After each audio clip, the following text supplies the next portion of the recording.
일단 12번 넘어갈 거고요. 12번 문제 유형은 되게 특별한 문제 유형인데 한 5년 전까지는 이 문제가 완전 빈출 유형이었어. 근데 5년 전부터 안 나왔거든? 근데 올해 이 문제가 수능 특강에 2개가 있어요. 그래서 다시 나올 수 있으니까 이 문제 유형을 오늘 이거 다음 시간에 3점짜리 해서 이어서 볼 건데요. 이 문제가 왜 특이한 건지 설명해 드릴게요. 일단 전체적으로 보면 A랑 B가 반응해서 C를 생성하는 일반적인 형식의 반응식이 주어졌고요. 개수 A, B, 2 빵꾸 뚫려 있으니까 A랑 B를 우리가 찾아줘야 되는 문제야. 근데 이 문제는 뭐냐면 A가 4g이 들어있는 실린더를 준비하고 B를 넣을 거래. B를 얼마나 넣냐면 딱 정해진 양만큼 넣는 게 아니고 서서히 B를 계속해서 넣어줍니다. 그랬을 때 반응을 완결시키고 넣어준 B의 질량에 따른 전체 기체의 부피를 나타낸 거래. 그럼 얘는 우리가 여기까지 풀었던 거랑 다른 게 뭐냐면 우리 그동안 어떻게 했냐면 나 실린더에 A 4g, B 7g 넣을 거야. 그럼 얘네들 반응하겠지. 또 2번 실험에서는 나 실린더에 A 4g, B 11g 넣을 거야. 그럼 얘네들이 반응하겠지. 반응물 2개를 같이 넣어놓고 반응을 보냈거든요. 근데 이 문제는 조금 다른 게 뭐냐면 처음에는 실린더에 누구만 넣어놓는데 A만 넣어놓는 거야. 처음에 실린더에 A 기체 4g만 넣을 거고요. 여기다 서서히 B 기체를 추가하는 거예요. 정신 차리세요. 그동안은 A, B 같이 넣고 A, B 같이 넣어놓고 시작하면 반응이 시작돼서 완결이 된 건데 지금은 A 4g을 넣어놓고 B를 넣어가면서 반응을 계속 완결시키는 거야. 그럼 여기서 상황 이해를 해야 되는데 얘들아 나 처음에는 A를 4g이나 넣어놓고 B를 0.1, 0.1, 0.1 해서 계속해서 추가할 거야. 그럼 처음에는 A는 충분한 양이 있는데 내가 B를 얼만큼씩 넣어줘? 조금씩 넣어주고 있잖아. 그럼 처음에는 B가 들어오는 족족 충분한 양의 A랑 반응해서 다 사용되겠네? 그럼 처음에는 한 개 반응물이 누군 거야? B인 거야. 들어오는 족족 다 사용되는 거예요. 그 상황을 이해하셔야 됩니다. 근데 점점 넣다 보면 언젠가는 어느 지점에 도달하냐면 내가 넣어준 A가 4g이었는데 내가 그동안 넣어준 B가 차곡차곡 들어와서 반응하다 보니까 이제 내가 넣어준 A가 없어. 근데도 내가 그 이후에 계속 B를 넣어줄 거야. 그럼 C가 생성될 수 있어? 없어? 없어. 이미 누가 다 사용됐기 때문에. A가. 그럼 그 다음부터는 누가 한 개다? A가 한 개인 거예요. 그럼 이 문제는 무슨 문제냐면 중간에 한 개 반응물이 교차되는 문제가 되는 거지. 그 교차되는 지점은 양상에서 차이가 나타나는데요. 이 문제는 너무 분명하게 어디서 양상이 교차되고 있어? B를 7g 넣어줬을 때 그래프의 기울기가 바뀌고 있죠. 그래서 우리 이 문제는 조금 쉽게 이 지점이 한 개 반응물이 교차되는 지점이구나 라고 이해해 주시면 됩니다. 이 문제는 물어보는 게 너무 뻔하기 때문에 수업 잘 들으시면 문제 풀 수 있어요. 일단 A를 4g이나 받아놓고 B를 조금씩 넣어준다. 그럼 맨 처음에 나는 B를 조금씩 넣어주니까 B가 들어가는 족족 반응에 참여해서 실린더에는요 B가 있을 수 없어요. 그래서 처음에는 한 개 반응물이 누구냐면 B가 됩니다. 근데 계속 넣어주다 보면 어쨌든 내가 맨 처음에 넣어준 A가 다 사용될 거고 근데도 난 불구하고 B를 계속해서 넣어주는 거잖아. 그럼 그 이후로는 A가 없기 때문에 어떤 지점 이후로는 A가 한 개 반응물이 되는 거예요. 한 개 반응물 교차 지점을 이 문제는 분명히 알려줬고 일단 이게 전체적인 흐름입니다. 자, 우리 그러면 얘를 기준으로 나눠서 자료 해석을 총 3가지 파트에 대해서 해볼 건데 첫 번째, 한 개 반응물이 B인 구간에서 우리가 무엇을 알아내는지 볼 거예요. 자, 일단 나 B를 몇 그램 넣어줬을 때냐면 빵그램 넣어준 지점을 볼 거야. B는 빵그램 넣어줬지만 이 실린더엔 아무것도 없는 게 아니지. 맨 처음에 누가 있었어? A가 4g 있었잖아. 그때 전체 기체 부피가 2분의 1 V라는 건 A 4g이 2분의 1 V를 차지한다라는 걸 일단 알려준 거예요. 이거 넘어가시면 안 됩니다. B 하나도 안 넣어줬을 때도 A는 4g이 들어있었고요. 그렇기 때문에 이 지점에서 전체 기체가 차지하는 부피는 A 4g이 차지하는 부피네. 현재 온도 압력에서 A 4g은 2분의 1 V를 차지합니다. 자, 그럼 여기가 이제 되게 중요한 건데 얘들아 이 구간을 볼게. 0에서 7까지 한 개 반응물이 B인 구간이에요. 내가 여기다가 B를 계속해서 넣습니다. 근데 이 통 안에는 B가 있어 없어? 없어. B는 한 개야. 들어오는 족족 반응에 참여한단 말이야. 그럼 B랑 반응에 참여했으니까 내가 A를 처음에 4g 넣어줬지만 여기 A 4g이 그대로 남아있지? 못하죠. 들어온 B랑 반응했을 거 아니야. 나 여기 A 받아놨어. B를 조금 넣을 거야. 그럼 B 들어오는 순간 A랑 반응해서 B 없어지는데 A도 같이 없어지는 거지. 그래서 이 구간은요. A의 양이 감소합니다. 대신 누가 생겨요? A랑 B의 반응으로 C가 생기는 거지. 그리고 꼭 알고 있어야 되는 건 이 구간에 실린더 안에 B가 남아있어 안 남아있어? 이 구간엔 B가 절대 없어요. B는 고려하지 않습니다. 자, 근데 이 구간에 전체 기체 부피가 바뀌고 있잖아. 그럼 이 구간에 전체 기체 부피가 바뀌는 이유는 딱 하나지. 난 이 구간은 어쨌든 A 양의 감소가 있어요. 그에 따라 C의 양의 증가가 있어요. 이 양의 차이가 있다는 거지. 예를 들어서 봐봐 얘들아. A 앞에 붙은 개수가 2야. 그러면 B가 들어오면서 A가 2개 없어지네. 그 대신 C가 몇 개 생기니까 2개가 생기니까 A랑 C 앞에 붙은 개수가 똑같잖아? 그럼 기체의 양은 일정하기 때문에 여기 기울기는 0으로 나타나는 거야. 변화가 있을 수가 없어요. 예를 들어서 A 앞에 붙은 개수가 3이고 C 앞에 붙은 개수가 2야. 그럼 B가 들어오는데 B는 어차피 없으니까 A랑 C만 고려했을 때 A가 3개 없어지는 동안 C가 몇 개밖에 안 생겨? 2개밖에 안 생겨. 그럼 그때는 전체 기체 부피가 점점 감소하겠죠. 근데 지금 전체 기체 부피가 증가한다는 건 A의 양이 줄어들고 C의 양이 늘어나는데 누구의 영향력이 더 크다는 거야? C의 영향력이 더 크니까 얘 감소 양보다 얘 증가 양이 늘어나니까 전체 기체 부피가 늘어난다는 거잖아요. 그래서 A 앞에 붙은 개수 A와 C 앞에 붙은 개수 2 중에는 2가 더 크다라고 우리가 확인해 주는 것이 여기 구간 기울기가 우리한테 알려주는 거예요.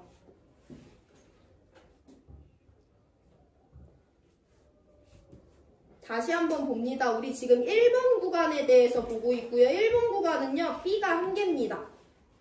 A가 있고요. B가 등장하고 C가 등장하는데요. B가 1개라는 건 B는 들어오는 족족 반응에 참여하기 때문에 이 구간에서 우리 B는 절대 고려하지 않아요. 대신 B가 들어와서 없어지는 양만큼 A가 없어질 거고 얘네 둘의 반응에 따라 C의 양이 늘어날 건데 얘가 얼마나 줄어들고 얘가 얼마나 늘어나는지는 각각 얘네 앞에 붙어있는 개수에 따라 그 B가 달라져요. 근데 전체 기체 부피가 증가한다는 것은 감소하는 A보다 증가하는 C가 크다는 거기 때문에 A 앞에 붙은 개수 A와 C 앞에 붙은 개수 2 중에 2가 더 크다는 거야. 그럼 아까와 같은 이유로 A는 누가 될 수밖에 없다? 1이 될 수밖에 없다라고 결론 내려주는 거죠. A는 A 앞에 붙은 개수인데 개수는 정수밖에 안 되니까. 이게 첫 번째 구간에서 알아내야 되는 두 가지예요. 첫 번째 구간은 일단 A, 내가 갖고 있는 A 4g이 차지하는 부피를 기본적으로 알아내 주셔야 되고요. 이 구간의 그래프 기울기를 통해서 A와 C의 개수를 비교해 줄 수 있는데 이 문제는 어차피 한 가지 경우밖에 없기 때문에 A가 1이라는 것까지 알아냈습니다. 자, 그럼 두 번째 부분을 이해할 건데요. 이 교차되는 부분이 두 번째 부분 이 구간이에요. 우리 이 구간에서 무엇을 알아낼 수 있냐면 나는 맨 처음에 A 4g을 실린더에 넣어놨어. 그리고 여기까지 B 몇 g 넣어줬어. 7g 넣어줬어. 근데 여기는 무슨 지점이야? 한계 반응물이 교차되는 지점이죠. 그럼 저기는 A 4g도 다 사용된 거네. 여기부터 A가 1개니까. B도 다 사용된 거네. 여기까지는 B가 1개니까. 얘네들의 반응 질량비가 4대 7이라는 걸 알아낼 수 있는 거예요. 한계 반응물이 교차되는 거니까 이 구간에서는 B가 없고요. 이 구간에서는 A가 없어요. 그럼 여기에서 이 지점에서는 A도 없고 B도 없다는 거야. 다 사용된다는 거죠. 그래서 A가 4g 있었고 B 여태까지 7g 넣어줬으니까 얘 4g, 얘 7g이 반응한다는 거지. 그럼 C가 몇 g 생겼겠니? 11g 생겼겠죠. 질량 보존 법칙에 따라. 그래서 이 구간에서 A, B, C의 반응 질량비를 알아내 줄 건데요. A와 B와 C의 반응 질량비는 4대 7대 11입니다. 라는 것을 구간 2번에서 알아내 주시면 됩니다.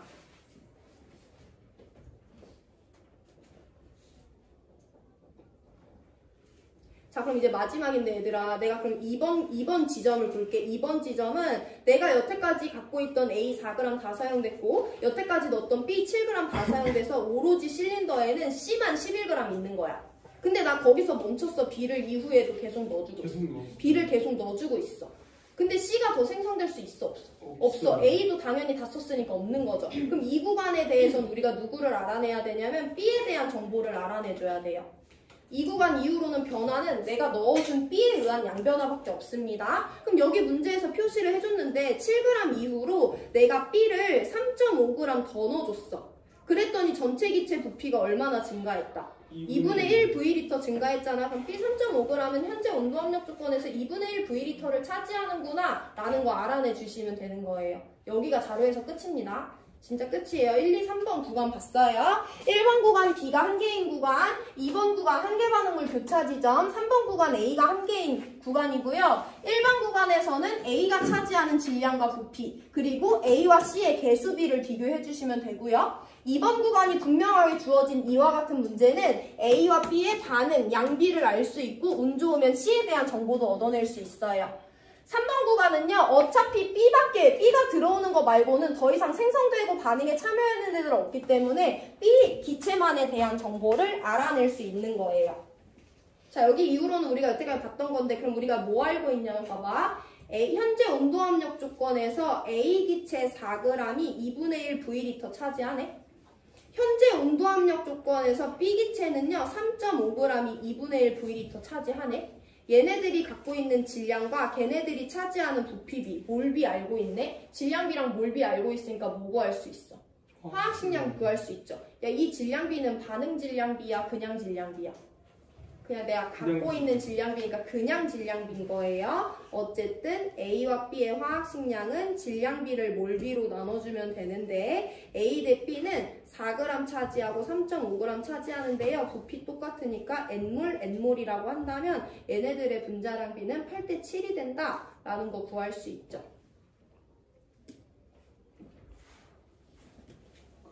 그럼 우리 뭐 알아? A와 B의 반응 질량비가 4대 7이라는 거 알지? A와 B의 분자량비 알지? 그럼 뭐 구할 수 있어? 반응 몰비를 구할 수가 있죠. 반응 몰비는 그냥 질량비가 아니라 반응 질량비를 얘네들의 화학식량 B로 나눠줘야 됩니다. 그럼 A와 B의 반응 몰비는요. 반응 질량비 아까 알아냈죠? 한 개 반응물 교차 구간에서 4대 7이에요. 화학식량비 지금 알아냈죠? 8대 7이에요. 그럼 반응 몰비는 1대 2니까 개수비도 1대 2가 되겠죠. 그럼 A보다 B가 2배 큰 거니까 기억 맞고, 우리 아까 A1이라는 거 알아냈으니까 B가 2라는 것도 알아낼 수 있는 거죠. 1번 구간에서 A에 대한 정보, 3번 구간에서 B에 대한 정보를 얻어냈으면 이걸 가지고 A와 B의 화학식량비 얻어낼 수 있고요. 화학식량비 알고 있고 반응질량비 2번 구간에서 알아냈으니까 몰비 알아내서 개수비 알아낼 수 있습니다. 그럼 우리 ABC 전체의 분자량비 구할 수 있는데 다시 한번 보면 분자량비라는 것은 질량비를 몰비로 나눠주셔도 되고요. 반응질량비를 반응몰비로 나눠주셔도 됩니다. 근데 우리 지금 ABC의 반응질량비와 반응몰비 다 알아요. 반응질량비 4대, 7대, 11이고요. 반응몰비 개수비 1대, 2대, 2가 됩니다. 이해됐지? 2가 되죠. 자, 이거 약분하시면 8대, 7대, 11이라는 분자량비 얻어낼 수 있어요. 그래서 니은도 맞습니다. 이 이후로는 우리가 앞에서 다 연습했던 내용이고 자료가 조금 특이한 형태인 거예요. 비례식 잘 돌려보시고, 자, 마지막이다 얘들아. 디귿이야. 넣어준 B의 질량이 14g일 때 실린더의 전체 기체 부피를 구하래. 쉽게 접근하면 어떻게 할 수 있냐면 여기 보시면 이미 이 지점 7g 넣어줬을 때 반응은 완결됐지. B만 차곡차곡 쌓이는 거야. 근데 B 3.5g 더 넣어줬더니 부피 얼마나 증가했어? 2분의 1 V 증가했지. 그럼 14g 넣어주려면 3.5g 더 넣어주면 되잖아요. 그럼 부피가 또 얼마나? 2분의 1 V 증가할 거니까 여기서 2분의 1 V 증가했네. 부피 2V리터네. 이렇게 계산해 주셔도 돼요. 여기 반응이 완결됐으니까 이후로는 B 넣어주면 그냥 B에 의한 부피 증가입니다. 3.5 추가했을 때 부피가 2분의 1V 증가했네? 그럼 14라는 건 3.5를 더 넣어줘야지 넣어준 토탈 B의 질량이 14가 되는 거네? 3.5 넣어줬으니까 부피 2분의 1V 더 증가해야 되네? 여기서 더 증가한 거니까 전체 기체 V 2V다 라고 써주셔도 돼요. 자, 아니면 정확하게 양적 관계를 따져주셔도 되는데 우리 2번 지점을 보면 A가 B를 만나서 C가 되는데 얘 4g 넣어줬고 얘 7g 넣어줬죠. 얘 4g, 얘 7g, 얘 11g이 반응에 참여해서 얘 11g만 있는데요. 그럼 C 11g이 차지하는 부피가 이때의 부피니까 V리터다 라고 우리가 쓸 수 있는 거지. 근데 우리는 지금 B를 14g 넣어준 지점을 봐줘야 된단 말이야. 그럼 B 14g 넣어준 지점에 대해서 보면 A 더하기 2B가 2C가 되는데요. A 4g에다가 B 14g을 넣어줍니다. 어쨌든 반응 질량비는 4대 7대 11이기 때문에 4, 7, 11만 반응이 진행되고요. 얘 4g, 얘 11g 남아있습니다.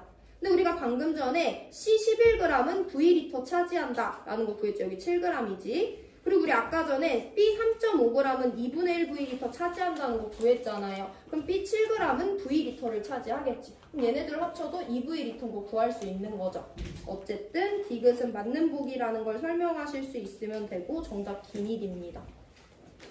이전 문제랑 12번이 다른 건 반응물 2개 같이 넣어주는 게 아니라 하나만 넣어놓고 추가적으로 계속 넣어주는 거기 때문에 한 개 반응물의 교차 지점이 분명히 나타난다는 거예요. 그래서 1번 구간, 2번 지점, 3번 구간을 나눠서 A와 B에 대한 정보, 걔네들의 반응 질량비 얻어내주시면 됩니다. 일단 오늘 중요한 건 5번이랑 11번 문제야. 한 개 반응물을 내가 직접적으로 찾는 것을 연습하고요. 그게 되면 12번으로 넘어가시면 되고요. 다음 시간에 12번 한번 복습하고 3점짜리 7번 같이 풀 겁니다. 오늘 여기까지 할게요.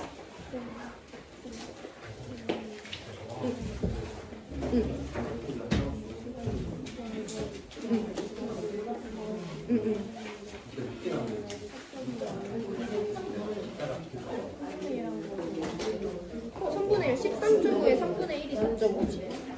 그러니까 4.5는 만들 수 있는 거지. 근데 얘는 8이었는데 4가 됐으니까 절반이 됐잖아. 그러면 6.75를 만들 수 있는 양인 건데 4.5밖에 안 만들어진 거니까 얘가 남았겠구나. 그럼 얘가 없는 거구나 하는 거지. 된 건가? 한번 다시 생각해볼게. 쌤, 민규랑 마음을 저쪽에 얼마나 씨만 뭐라고 소문나?